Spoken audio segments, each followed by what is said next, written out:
je me dis que jamais je ne reparlerai plus de ça, parce que plus que la maladie, cette stigmatisation, cette exclusion est destructrice.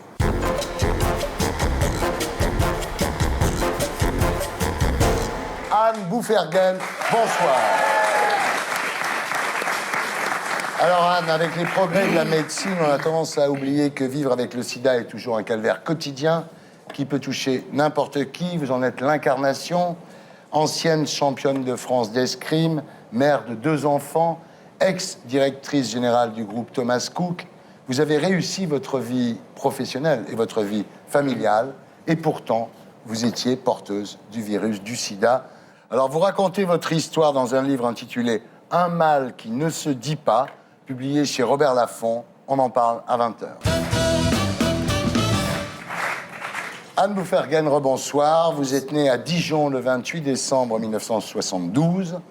Votre père, ancien militaire, devenu maître d'escrime, élève ses enfants dans la culture de l'effort.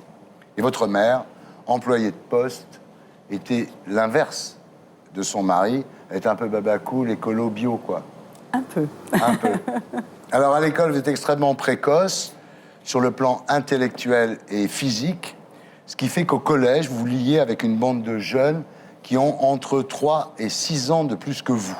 À l'adolescence, vous vous opposez à votre père sur les horaires de sortie, vous fumez, vous flirtez. Disons qu'en tant qu'enfant précoce, on a envie d'avoir un autre statut que celui lié à son âge. Oui. Donc, on aime bien provoquer si on ne nous reconnaît pas ce statut. Donc, moi, effectivement, j'ai pu être dans cette provocation, puisqu'on me renvoyait tout le temps à ma catégorie d'âge à laquelle je n'avais pas l'impression d'appartenir. Le seul moyen de communication que vous ayez avec votre père, c'est l'escrime, en fait. En effet, puisque mon père est mon entraîneur, et c'est un lieu où il m'éprouve beaucoup, où je comprends qu'il n'est pas tout à fait d'accord avec mon comportement, mais le moyen de me l'exprimer est assez dur. Le sport sculpte votre corps pour faire de vous une jeune femme désirable, qui découvre son pouvoir de séduction sur les hommes. Et à 14 ans, donc précocement, vous rencontrez une nouvelle bande de jeunes très déjantés. Vous devenez la petite amie de l'un des chefs de cette bande, toujours dans l'idée de provoquer votre père. Oui, et puis je trouve que c'est intéressant de tester comme ça des émotions fortes. La recherche d'émotions fortes. Et effectivement, j'ai fréquenté une bande dont un des petits caïds était héroïnomane. Voilà. Alors évidemment, il est très dévasté par la drogue. Vous découvrez qu'il a des crises de manque épouvantables. Vous décidez de mettre fin à cette relation, mais vous ne le savez pas encore, il est déjà trop tard. Cette relation n'aura que très peu duré, ça sera environ 6 mois. Et quand je vois que c'est assez tragique et très triste ce qui se passe dans ce milieu, moi je me retire assez vite parce que ça n'est pas ce que je veux. Moi je veux rire, je veux vivre. En juin 1988, vous avez 15 ans, votre gynéco s'étonne de mycoses à répétition et elle vous prescrit des examens. Et le 21 juin 1988, votre gynéco vous convoque, donc avec votre mère, mais elle demande à vous voir seule. Et là, elle vous dit, vous êtes porteuse du virus du sida, qui vous a donc été transmis par ce garçon héroïnomane. Oui. Le choc est terrible, moment d'une violence inouïe. Oui, parce qu'on est donc en 1988, qu'on ne sait rien de cette maladie, pour ma part, je la connais à peine. On sait juste qu'on en meurt très vite. Sur la route du retour, vous êtes terrorisé par la confrontation avec votre père. Vous dites, j'étais coupable du malheur que j'introduisais dans la famille. Oui, parce que là, je ramenais quelque chose d'extrêmement dur, à la fois sur les connotations de cette maladie, mais tout simplement, leur fille allait mourir.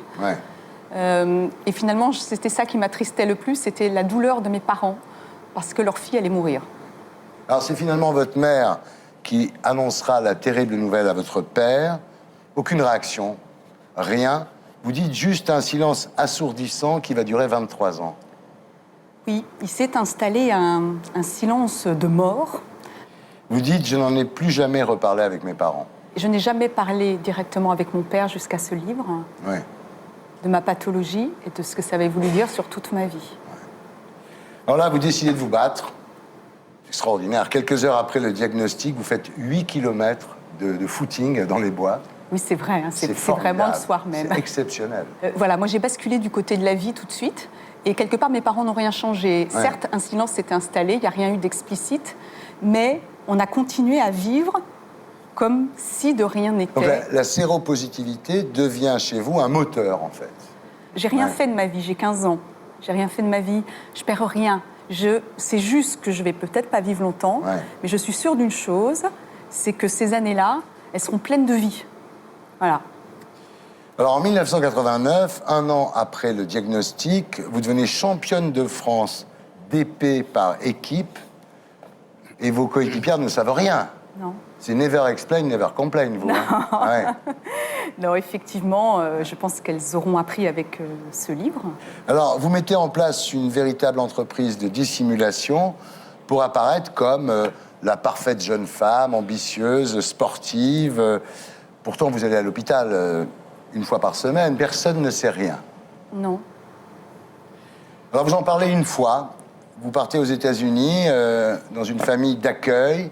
Et quand vous l'annoncez à vos hôtes, en fait, ils réagissent très, très mal. Ils me parlent d'un ami à eux qui est à l'hôpital et qui est en train de mourir du sida. Ils se disent, la petite Frenchie, elle comprend rien à ce qu'on raconte. Donc, ils me demandent si je sais ce que c'est, le VIH. Ouais. Et donc, je dis que j'ai le VIH. Et le lendemain, j'ai repris l'avion pour la France. Ouais. Oui, vous dites, j'étais devenue une paria, en fait. J'étais salie, voilà. J'étais meurtrie. Et c'est cet épisode qui fera que, cette fois-ci, définitivement, je me dis que jamais je ne reparlerai plus de ça. Parce que plus que la maladie, cette stigmatisation, cette exclusion est destructrice. Vous dites, j'ai enfoui mon secret encore plus profond après ça. Ouais. Alors après le bac, vous faites une classe préparatoire HEC, toujours aussi brillante, toujours aussi belle, toujours aussi sportive. Vous finissez par douter du diagnostic jusqu'au jour où votre taux de CD4 passe sous le seuil fatidique de 500. Et là, on doit vous mettre sous AZT. Et je le refuse. Vous refusez la dégradation physique qui est entraînée par le produit. Et du haut de vos 18 ans, vous envoyez balader les perfusions, les contrôles et l'AZT, quoi. Ouais. Moi, je suis dans la vie, je ne souffre pas.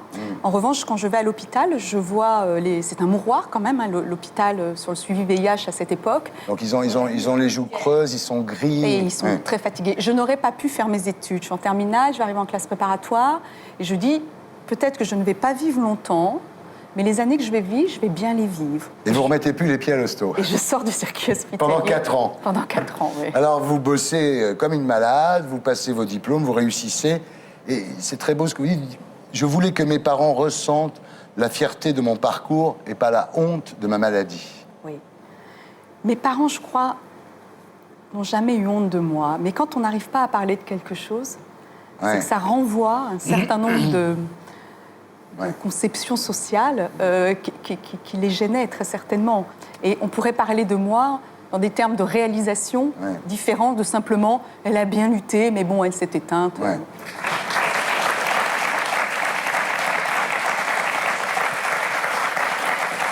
Alors, là, vous faites une carrière exemplaire. Hein, vous finirez directrice générale de Thomas Cook en France. Bravo. Et parallèlement, malgré 25 pilules par jour, à partir du moment où vous décidez de vous soigner, vous dissimulez votre maladie pendant 15 ans. Dont 13 ans de trithérapie. Mais les doses sont très fortes. Et les effets secondaires sont quand même là. C'est terrible. Vous dites le matin, bon, vous commencez par vous vider complètement. Ensuite, vous prenez votre voiture pour aller bosser. Vous avez des douleurs intenables dans la voiture. Mais vous donnez le change, quoi. Vous arrivez au bureau, voilà, vous êtes là, vous souriez, vous bossez, quoi. Oui, je crois que c'est... Tant qu'on arrive à le faire, ça donne de l'énergie. On se dit, je l'ai enfoncé et on est reparti pour une journée. Voilà. Alors, je dis bien quand on arrive à le faire. C'est jour après jour, en plus. Hein, voilà. Alors, quand vous êtes un peu crevé, vous dites « oui, je suis stressé en ce moment ». Quand vous êtes un peu orange, parce qu'il y a un traitement qui vous donne un teint un peu orangé, vous dites « c'est des UV qui m'ont rendu orange ». Enfin, vous êtes formidable, parce qu'à chaque fois, vous trouvez le truc, quoi. Oui. Alors, sur le plan amoureux, c'est pas facile, parce que il faut annoncer la couleur. La première fois, donc, vous rencontrez un homme plus âgé que vous de 9 ans, vous vous mariez, mais ça ne dure que quelques années, en fait, avec lui. Il m'épaulera beaucoup, parce qu'il m'aimera beaucoup. et que se sentir aimé quand on peut transmettre la mort et qu'on ne peut pas avoir d'enfants, c'est quelque chose qui aide. Mais effectivement, nos chemins, un jour, vont diverger. Alors, le deuxième homme deviendra le père de vos enfants, Marie et Pierre. Alors, vous faites des enfants. En fait, quand les enfants naissent, ils sont séropositifs, mais on les traite tout de suite, c'est ça, non? Oui, parce que en fait, la séropositivité, ce sont les anticorps au VIH, on va dire. Et comme la mère transmet ses anticorps aux enfants, quelque part, ils sont au sens propre séropositifs. Ouais.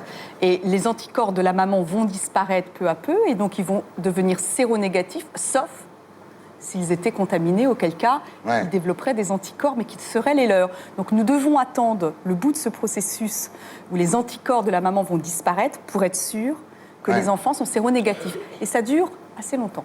L'attente est de combien de temps pour savoir que les enfants ne sont pas contaminés?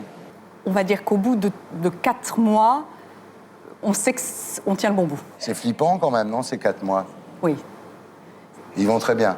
Ah oui, ils vont super bien, oui. Alors en 2010, 22 ans après le diagnostic, vous êtes au sommet de votre carrière. Vous travaillez 75 heures par semaine, vous courez 10 km le dimanche. Et là, vous ressentez quand même une grosse fatigue.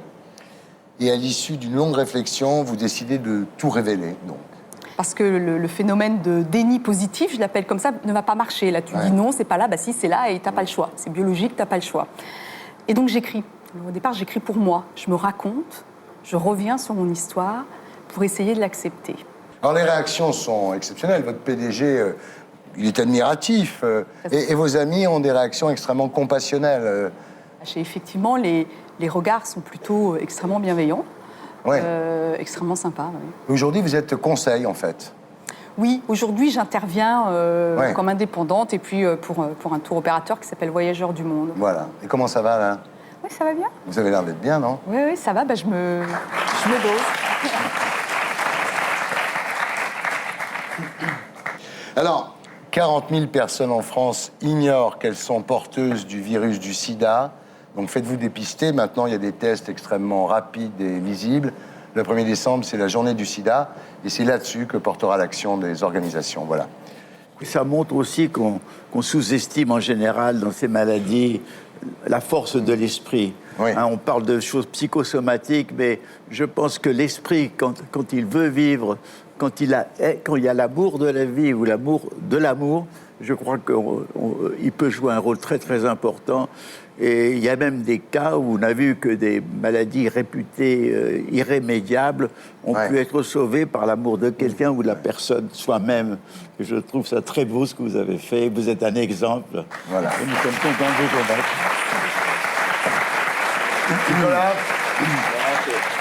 En vous écoutant tout à l'heure, et justement là-dessus, je pensais à une phrase, c'est drôle parce qu'elle m'est revenue comme ça, qui est au Mémorial de la Déportation à Paris, et qui dit « Le choix que chacun faisait de sa vie était authentique parce qu'il se faisait en présence de la mort. » Il parlait de ces résistants qui risquaient leur peau tous les jours, qui avaient 20 ans.